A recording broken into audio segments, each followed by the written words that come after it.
I'm out here at the Crawford Street Railroad crossing in Terre, Haute, Indiana.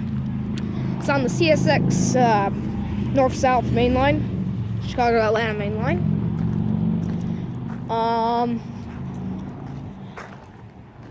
I'm gonna cross the street to show you guys the cantilever. It looks like a base for another cantilever, possibly right there, or a different signal.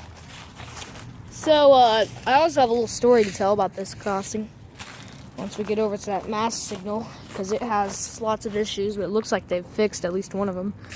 So we have a Harmon cantilever, 3 pairs of Harmon 12 by 24 inch lights, in which the bottom, the mast one, has Western Colonnade 2nd Gen LEDs in them. Surprisingly, not the cantilever signals yet. And the junction box is a Harmon junction box. You're gonna have to go with me on that because there's a dang ladder in the way. And we have some of the emergency information. This is crossing 342-277R, milepost OZA 178.57. And the mast signal has a SafeTran base, SafeTran gate mechanism, a pair of SafeTran 12 by 24 inch lights, which are still incandescent, surprisingly. And no bell on the signal, and some Rayco LED gate lights. Well, I believe LED. They might. Yeah, they look LED. That's track view south to Atlanta, track view north to Chicago. Across the tracks, and I said Chicago, really funny. Crossing is a mixture of asphalt and wood. You got some barricades here, and there's a side road in which there's a sign here. What's the sign say? Oh, no right turn. Huh, you're not supposed to turn right, yet they put a side light there. So this is the mast signal. We have a SafeTran base, SafeTran gate mechanism, 3 pairs of SafeTran 12 by 24 inch lights, which are all still incandescent, as well as this one for some reason is way high up, the side light. And there's a crossbuck.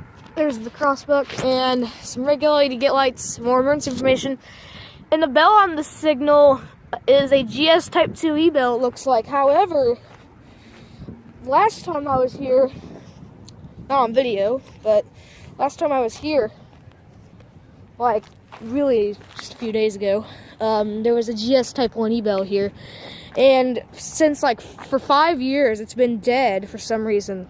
That was the first part of the story, but since they replaced it, it looks like they just didn't even want to fix it, so they just replaced it with most likely a GS Type 2, since they're starting to replace a lot of the bells in these crossings with GS Type 2s. And, or maybe a NEG, nah, GS Type 2 probably. And also, this crossing has seen a lot of malfunctions, and I recorded this one malfunctioning 3 times with 2 separate malfunctions. First one I've seen 2 times at this crossing. The lights were, for some reason, there was a train going by. One time it was light engines, one time it was a freight train, and I just about fell. And the lights, the gates were down, but the lights were not flashing. One was on, but it wouldn't flash. So same thing with the cantilever. I'm not sure why, or maybe actually I think the cantilever was flashing correctly both times. But then one time, about a year ago, also, a train passed probably about 5 minutes before I saw this, and the gates were up, and oh wow, that gate looks really chewed up on the top. But the gates were up and the lights were flashing, and of course the bell wasn't ringing because it probably doesn't even ring when the gates go up. I keep falling, and it was dead anyway. But yeah, the gates were up, but the lights were flashing. So yeah, this is the Crawford Street Railroad crossing in Terre, Indiana. Thank you guys for watching. Please like, comment, subscribe, and goodbye.